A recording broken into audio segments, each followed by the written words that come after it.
Hey everybody, today's section of notes is going to be focusing on slope-intercept form and graphing using that slope-intercept form. But first we need to kind of review exactly what is slope-intercept form, some things about slope, stuff like that. So started off, we're only going to be going over the first part of this section of notes here. We're not going to hit on the applications towards the bottom just yet. That will be in a separate notes video. All right. Anyways, so in the slope-intercept form section of the notes at the top here, it says linear equations are often written in slope-intercept form, which is, hopefully you remember, y equals mx plus b.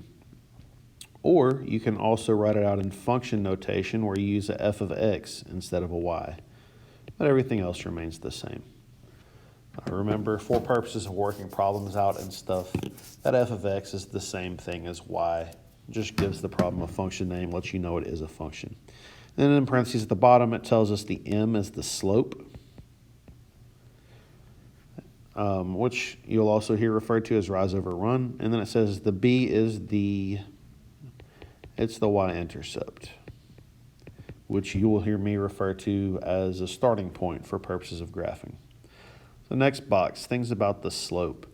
Basically, there's 4 types of slope. You can tell what sign a slope has based on the direction the line is going. If your line is going from the bottom left to the top right, your slope is going to be positive. If your line is going from the top left to the bottom right, your slope will be negative. If you have a slope of 0, you're going to have a horizontal line. It's going to go straight across. And if you have an undefined slope, you will have a vertical line going straight up and down. So how do we actually use these things to graph stuff? I'm going to work some examples down here in these little 4 spots. And I'll probably actually leave a couple of them for you to try. So on number 1, give a little bit more detailed notes for this first one. We see that this falls into our y equals mx plus b. The m is just the number in front of the x. Your b is the constant, the number at the end. So our slope, notice I kind of color-coded it in red there, is our m. That's 2 over 5. That is essentially our rise over run. Your b is your y-intercept. In this case, that is a 7. And remember, I referred to that as the starting point. You're going to hear me call it when I graph in just a second. So I'm going to go graph these things. I'm going to start, you always start with your y-intercept, hence the reason I call it the starting point. It's a y-intercept, so it goes on the y-axis. I'm going to count up to 7. 1, 2, 3, 4, 5, 6, 7, and put a point. Now, our rise over run, our slope is 2 over 5. So that means you're going to go up 2 to the right 5.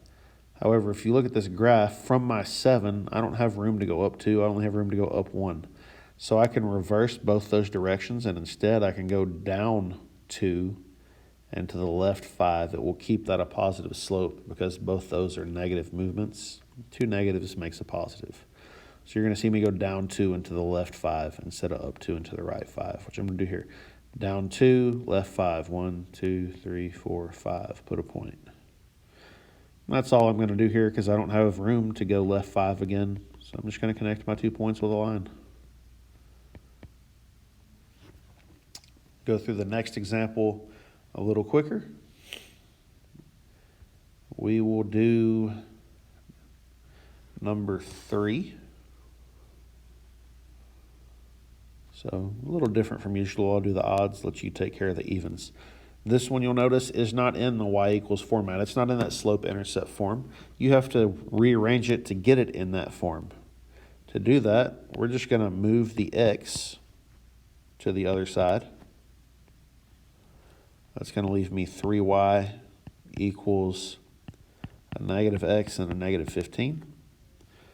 Then I want to divide both sides by that 3. It leaves me y equals, if you separate these out, the negative x over 3, you should know there's an understood 1 in front of that x. So I can say negative 1 over 3x. There's going to be my slope. For the second part, simplify out the constants. Negative 15 divided by 3 is a negative 5. So here in my box is what I'm going to graph. My m, my slope, is negative 1 over 3. My b, remember that's my y-intercept, my starting point is that constant negative 5. So I'm just going to go down 5. My starting point on the y-axis, 1, 2, 3, 4, 5, and put a point. And from that point, I'm going to follow my slope. Negative 1 means you're going to go down. 3 means you're going to go right. So down 1 to right 3. Down 1, right 3, 1, 2, 3. I can do it again, down 1, right 3, 1, 2, 3. And I kind of run out of space. Remember, you could also reverse both those directions and go up and to the left. I'll do that one time from my starting point. Up 1 and left 3. Notice it still falls on the correct line. And just connect my points to get a straight line.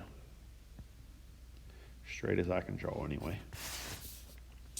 So there's our examples on how we graph lines. I'll leave 2 and 4 for you to try as practice. That about covers slope-intercept form, slope, and how we're going to use those to graph lines.